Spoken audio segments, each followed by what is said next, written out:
I don't know यार, लोग आजकल ये फंक्शनल डिप्रेशन के बारे में क्यों बात नहीं करते, या फिर लोगों को ये मतलब झूठ लगता है, बट इट्स रियल यार।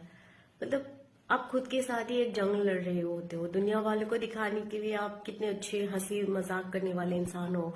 आप ऑफिस जा रहे हो, काम कर रहे हो, फ्रेंड्स लोगों से मिल रहे हो, मतलब मस्ती मजाक सब कुछ कर रहे हो, बट जब आप अकेले रहते हो तब वो जो लड़ाई शुरू होते हैं अपने आप से ना, इससे बाहर निकलना बहुत मुश्किल होता है। मतलब waking up with a heavy heart every morning, dealing with lots of things you can't explain to anybody।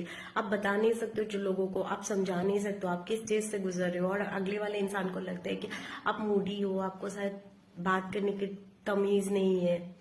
But कोई नहीं समझता है कि उस वक्त आपके दिमाग में क्या चल रहा है, उस वक्त आप किस चीज से गुजर रहे हो।